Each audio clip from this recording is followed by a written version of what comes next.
A man by the name of Notch had an idea. A cave game, a sandbox seemingly endless, an adventure that had everyone saying, just one more block. This man, that game, those blocks have brought all of you here to celebrate what has become Minecraft. It began as a simple idea. Sorry, but you know you should use the old logo because it's a bit more evolvey, I guess. Right, fine.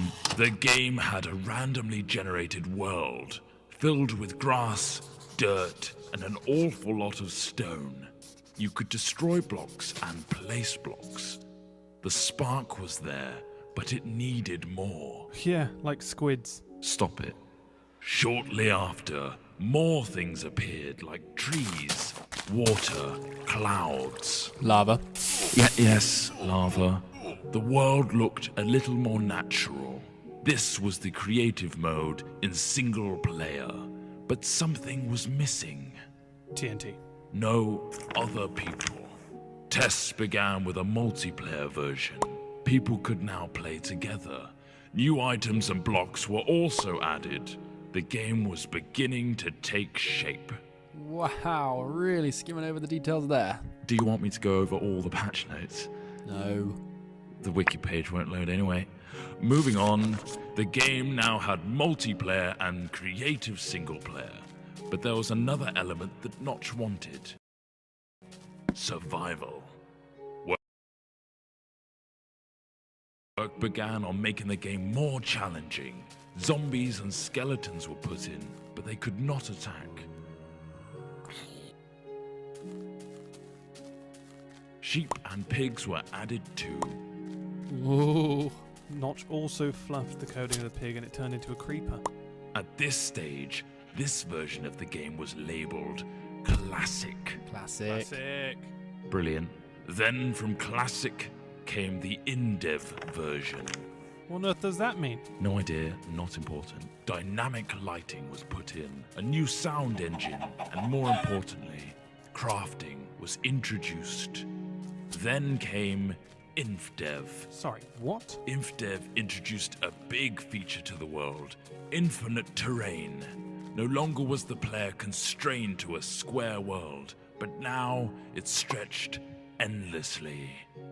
Ore was randomly placed in the world to discover, and other tweaks and introductions were made, like 3D clouds, minecarts and tracks, and also dungeons. Then, the first major version of the game was released. Not like released, but just available? Yeah, pretty much. Fridays became Secret Fridays, where random things were added. The first being redstone, which allowed complex circuitry to be created. What, like that thing? No, that's ridiculous. Snow worlds were added, so were boats and cows, along with a whole host of new items. Oh, and slimes. Those bloody hopping things. Ugh. Then, in Alpha, the survival mode was brought to multiplayer for the first time. This allowed for players to battle monsters and survive the night together. Or just go around gathering creepers and then have them explode on your mate's house? The next big patch came on Halloween of 2010 and introduced the Nether. This threatening place was full of zombie pigmen and the eerie cries of the ghast. Not to mention a considerable amount of lava. The game hit beta. Ta-da! Lots of new things were added in beta, like dispensers, note blocks, cake, redstone repeaters, and beds. The lighting also got a smooth upgrade. Wolves were now on the prowl, and you could tame one as a pet with a stash of bones. Weather was introduced, including snow, lightning storms, and rain. Oh, look how cute that wolf is shaking off the rain. Aw. We finally found ourselves in 1.6 with the introduction of maps. A new way to navigate the endless blocks of Minecraft here. Things got pushy in 1.7 with pistons, leading to some clever contraptions. 1.8 gave vastly improved combat mechanics, allowing the player to sprint, draw back their bow, and land critical hits on their enemies. A new terrain generator was added, along with quirky NPC villages and mighty strongholds. And now comes the end.